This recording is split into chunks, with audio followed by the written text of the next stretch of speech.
take us back in time a little bit. Where does Rick Abbott come from? How did you find Alaska, or did it find you? So take us back to the early days. Well, I came up from Vermont back in 1973.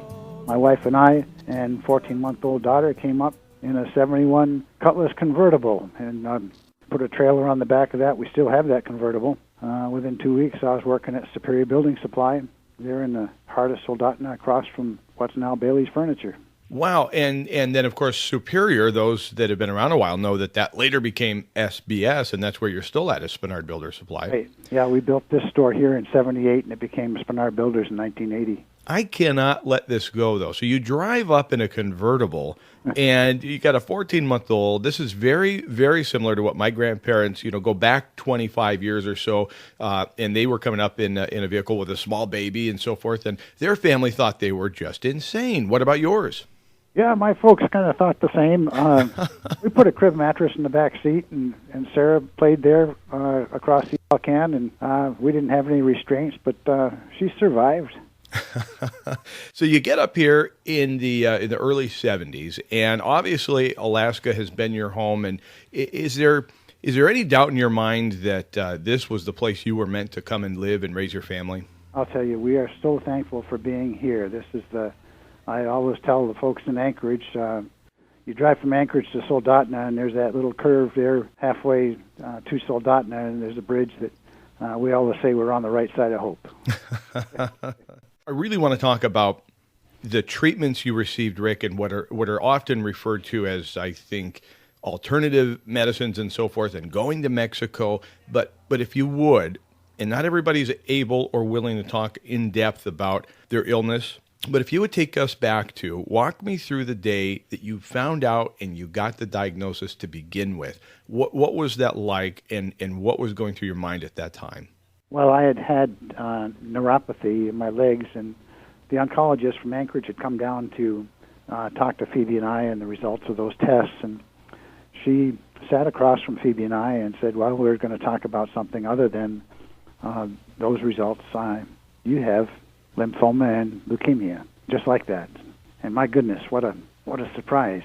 We all wake up each day and have curves thrown at us, and I am so thankful that we have a protection, and so yeah, that was quite a day.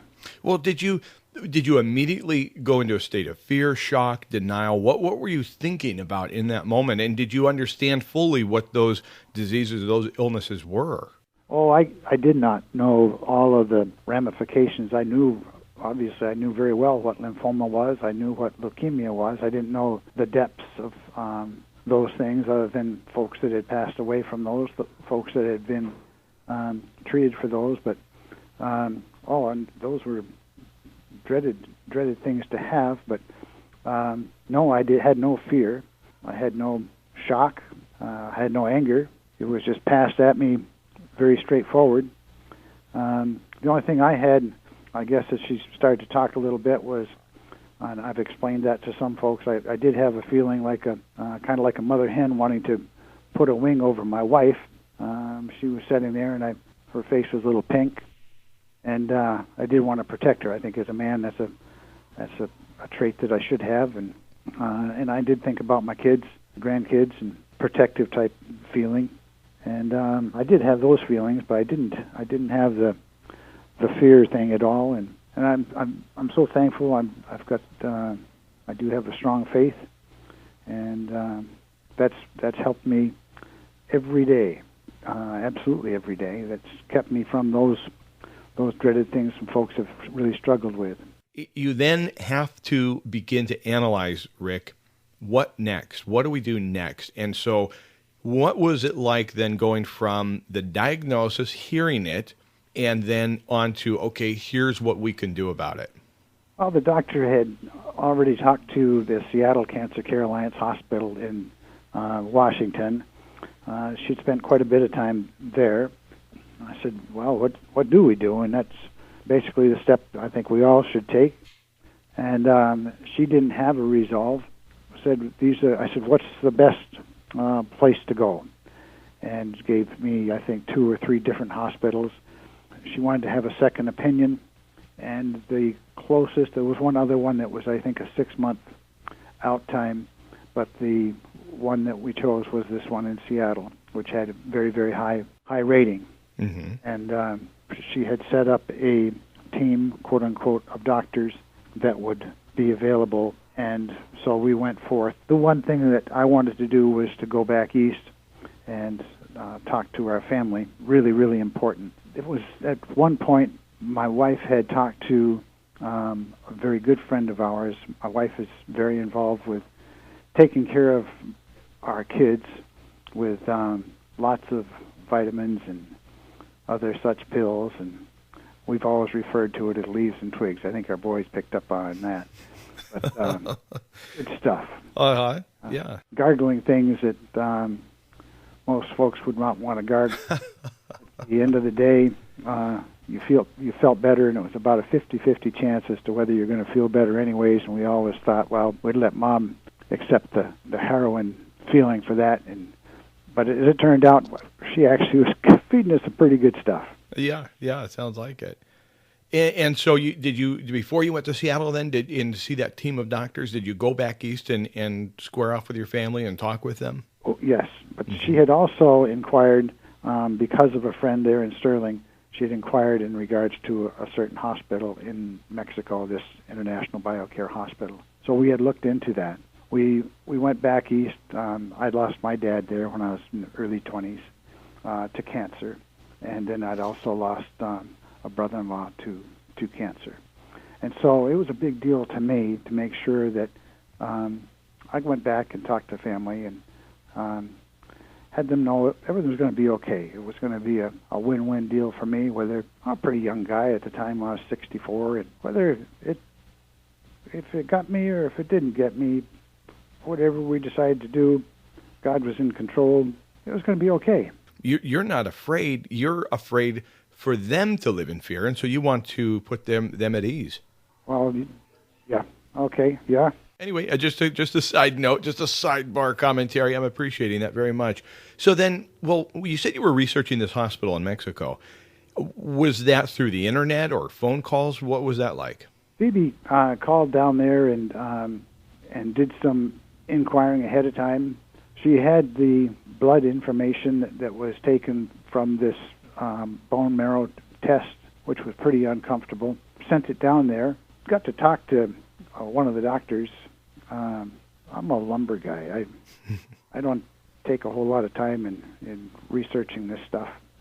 So when she got to talk to this fellow, he wanted to know all about me from the time that I broke my leg skiing to the time that I broke my back playing either judo or snow machining or just doing some stupid stuff. Or I played hard, so I kind of didn't realize I was going to hurt a whole lot more as I got older. I guess we all get older and start to ache.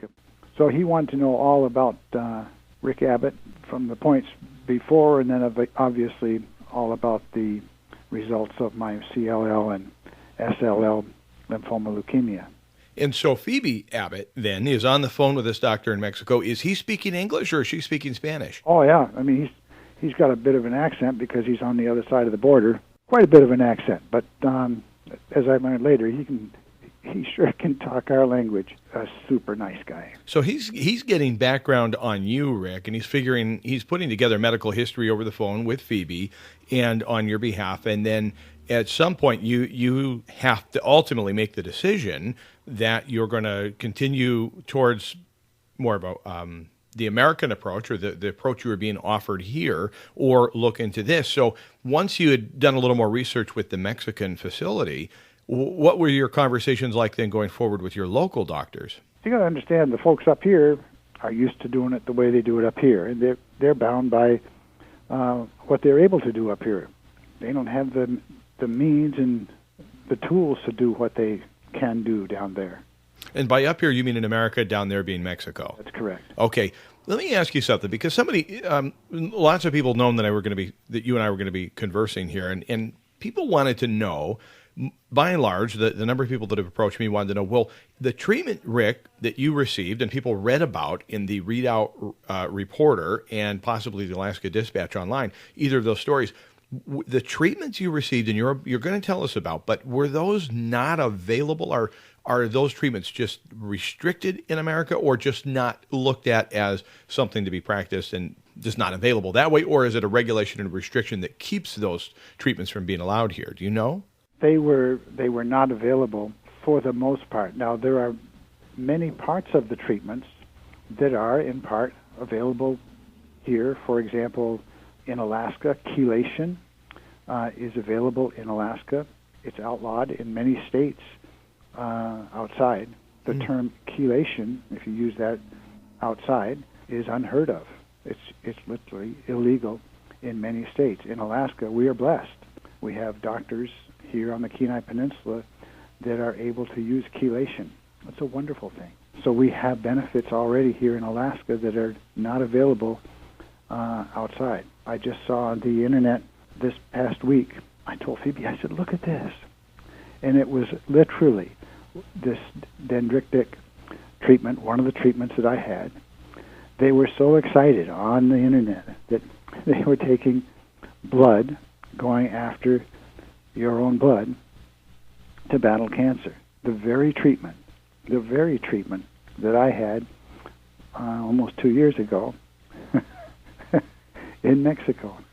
It was just as though they had just barely found it. So you're talking again in Phoebe, for the most part, talking to the Mexican doctors. That puts us back on scene here in Alaska. You speaking with your doctors and your medical partners and team members. What are they saying to you? Do you, first of all, do you get their opinion on, hey, this is what I'm looking at in Mexico, what do you think? Or do you just tell them, nope, that's what I've decided? When we did make the decision to go outside, I did meet with the team of doctors in Seattle. When they reviewed my case, and because of my age in part, and because of the type of lymphoma leukemia that I had, there was nothing they could do with the deep-seated pain that I had in my hips, in my shoulders, and the like. They said they could use some chemo for the pain, quote-unquote, by using chemo. So there was nothing that they could do that would kill my lymphoma leukemia. You're hearing with, I hate to use the word Western medicine, but it's all I can think of in the moment. But you, from the American doctors, you're hearing, I don't want to say hopeless, Rick, but I mean, essentially, we can do a little something for you, but we're not going to be able to cure it. That's correct. And from the Mexican doctors you were hearing? Phoebe heard very clearly, have him come down here, we can help him. Interesting.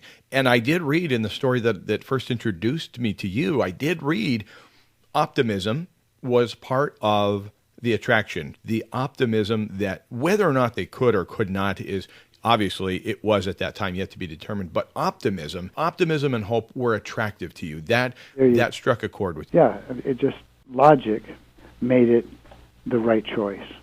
And I should say at this time, anybody that's lived around the Central Peninsula or driven through it has noted you've got a board out front of Spenard's, and I must tell you, it's a fantastic marketing tool, but at the same time, I think it's really something of more of a human nature that drives you to put these fantastic quotes out there on your reader board out front of Spenard Builders. And I must tell you, every time I drive through Soldotna, I look over there. So I've been trained for two reasons. One, I love them. I love the quotes and the optimism and the cool stuff you put out there. And at the same time, oh yeah, I think about Spenard's every time I drive by.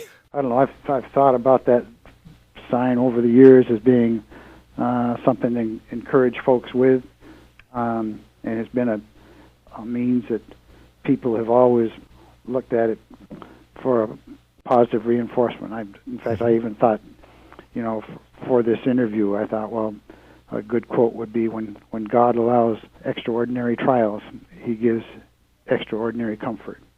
And I think that would be a good quote. Extraordinary comfort through this entire process, every day. And you've had that family support, which is incredible. You had the support from the doctors and the medical team in Mexico, which we'll get back to that story. But back to Spenard's for just a moment. As an employer, they obviously worked with you as you went through this process. They did. They supported me from day one. In fact, when I went down to Mexico, they helped me all the way through the process. I was able to work from there. I worked from Mexico, able to work, and Spenard Builders has been such a great support for me all the way through my healing process. I couldn't ask for a better employer. That's fantastic. I love to hear that. Well, back to our story. Take us then to Mexico with you. You get on the plane and you arrive. Did you arrive somewhere in California or somewhere and drive across the border? Or did you fly right into Mexico? What was the trip like? I flew down to San Diego. There was a fellow standing there with a placard that said Abbott. So there I was, I'm feeling a little uncomfortable because I'm a country guy. And so Phoebe and I got down there. He, carried our suitcases into a little van. We got down to the border. He told us to sit there in the van. He'll take care of it. He goes over to the guards at the border.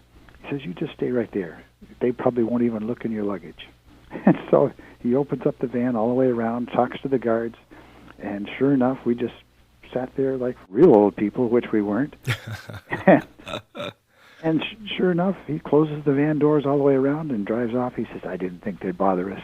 Nice. Now, is this somebody related to the hospital, from the hospital? He was a driver for the International BioCare Hospital. Okay, excellent. And so I asked the question. I said, let me ask you, how big is your hospital?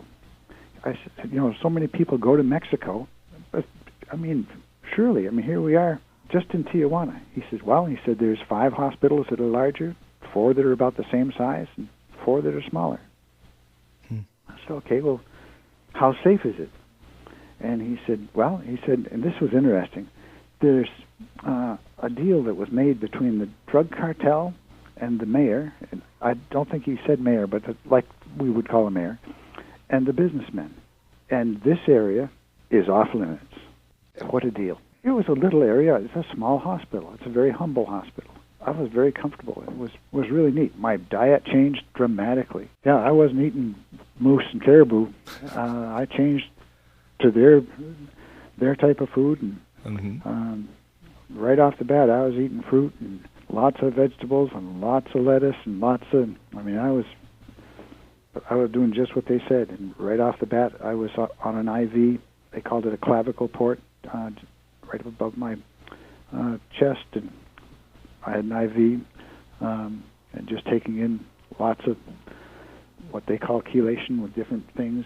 Now that you've been there, this question's probably going to make me sound really ignorant, Rick, but was it clean? Was it a clean hospital? Was the environment something that you and I would think of as hospital sanitary? It was very, very, very clean.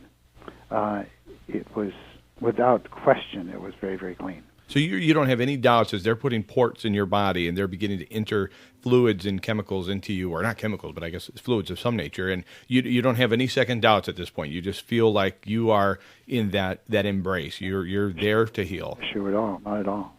So these treatments were they explained to you, and do you understand? Okay, each step of the way what they're doing and what's next? They were, and when I started out, Phoebe and I thought I'd have a day of rest or something like that, and the first time I got, just as soon as I got there, they sat Phoebe and I down at an office with a doctor, and he did a little glass plate like we did in biology classes.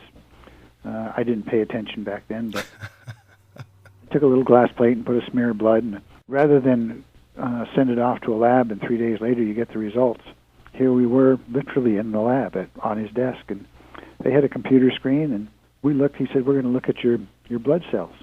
And we looked at my red cells, and he says, you have a digestive problem. I said, well, yeah, a little bit. And he says, well, we're going to work on that. And he showed how these red blood cells were and how they were kind of hooked together. And he says, we're going to work on that. I was kind of impressed, but I had no idea that red cells looked like that. I wasn't paying attention in school. And he says, let's look at your white cells. And so he flips the screen, and I have no idea how they separated the red cells from the white cells, but those guys know how to do that. So we looked at the white cells, and here they are. He had some white dots there, and he said, there's no movement on those white cells. He said, you should have some type of movement. He says, you have nothing fighting to fight cancer with. And I'm looking at it kind of ignorant. I'm pretty good at that. And he said, we're going to work on that. So I'm looking at it, not realizing what he was telling me. And so then he says, let's look at your, I think he said citrus level. And so he switches over, and Well, now he's looking at something that looked like the side of a planet. It was just, I mean, beautiful coloring. I mean, it was just pretty neat. And so he said, no, now look at this. He thinks you've got a nice citrus wall, but you see how rough that is? I mean, yeah, I was impressed, but not appreciating what he was telling me. And well, we're going to work on your citrus wall. I think that was the term. I apologize for not having all the fancy terms, but we're going to work on that. And then he had something else that looked like something belonged at the bottom of an ocean, but that was another thing. And he said, well, that looks pretty good, but we're going to work on that. And each time he printed off something that looked like it belonged on a Kodak Moment or whatever, but he printed these beautiful pictures. 3 weeks later, we went back and he printed off the red cells. He said, now you notice how those things have separated out a little bit? He says, that's getting better here. And we're going to be sending you back with pills, and we're going to continue to work on your red blood cells and your digestive system. And I will tell you, they really were working on my digestive system while I was there. And was that primarily, Rick, through diet then? Oh, yeah. Sure enough, they bring up these white dots, but on the perimeter of this white dots were these little tiny feelers. Now, probably you've got people that are listening that know exactly what I'm talking about, but for me, I had never seen this before, but here are these little tiny wigglies all around this white dot. Now, understand, this is a white cell in your blood. And just 3 weeks prior, they were not moving at all. Not at all. There was absolutely zero movement. And now these little things were just wiggling around all around this one little white dot. Now, on this one screen before, there were 5 dots that I got to see. And here in 3 weeks were these little feeler things. And I was in awe over it. I mean, I'm looking at this screen, and Phoebe said my dimples were showing because I was in awe over how this stuff was going on in my blood. And all I could think of was this blood has gone all the way down, and I was wondering, can that be in the marrow of my bones, and is that up into my brain, and is it down into my feet, and how is this working? And I was just wondering, how deep is this going? Because surely this is in my blood, it's all in my blood. And I was amazed at how this was working, and how could it be working, and so soon, and because this lymphoma stuff in leukemia is very real in me. And so I was really excited. Oh, I can imagine, and I can actually hear it in your voice as you retell this, that enthusiasm. I mean, you've got to be looking at just almost a miracle in 3 weeks' time. Yeah. He said, we're going to make this better. He said, well, now let's so he printed off that white cells. He said, now let's look at your citrus wall. And I'm not sure if a citrus thing, this is something like a citrus wall, but he printed that, he showed me that one, and he said, now look at how thicker and more trim your citrus wall is. And sure enough, and I've looked at the pictures, in fact, I've got them over here in a folder here somewhere, but look at how thicker that is and more trim that is. And sure enough, it was. It looks more like a better planet. In just 3 weeks it was. It was beautiful. It was from a Kodak color thing. It was really made a cool picture. Now, is this, at that point, is he saying you're on your way, or is that's the you're healed at that point, or is it just the beginning? He didn't say you're healed. He didn't do any, wow, that's right, you're all better. No, he didn't do that at all. Not at all. No, he's just, you're doing better. Doing better. And how's the pain after 3 weeks? A little over 2 weeks. I told Phoebe, I said, honey, I can feel my pant leg. Now, I had what's called severe neuropathy from my knees down. Now, I wasn't in there for neuropathy. That had nothing to do with why I was there. But all of a sudden, I could feel my pant leg. That was a big deal to me. I don't have neuropathy anymore. So this is yet another benefit, the digestive problem solved, neuropathy solved. Amazing. Yeah, I've had very, very severe migraine headaches for decades. Sent me home from work many, many times. I would have to come to work with ice before I came to work, go home and have ice after work, legs up on a chair every day. I've had pills in my desk that if the janitor knew they were there, he would go, I haven't had a migraine headache since I came back from Mexico. Fantastic. And this is, again, 2 years later. Yeah. That's been a long, long time. Yeah. And not one migraine. I've had Excedrin, headaches, but I think anybody that lives in this world that we're in has had, Excedrin, headaches. But right. And that's a side benefit. That's incredible. So you're 3 weeks later, the white cells have improved, the red cells have improved, the citrus wall, the planets, everything's aligning, and your neuropathy is gone. The migraines have not come back. Your digestive system is more operable, and you must be hundreds of thousands of dollars out of pocket at this point. No, we had to find out how much it cost. We had to ask the question, and that isn't what we had to ask. They didn't tell. We had to ask. And it was $27,000. That's hard. You understand, Rick, that's hard to put your head around. I mean, that's hard for anybody listening right now to imagine everything you just went through, not just the time and everything, but just the concept of healing. And it's only 27. I mean, that's a lot of money. I don't want to downplay that. Yeah. That is a lot of money. But relative to what we're accustomed to in these kinds of treatments, that is virtually nothing. That is a drop in the bucket. I had to go to my 401k. And I looked at that, and if you look at it with a perspective of that's for your retirement, but what do you retire for?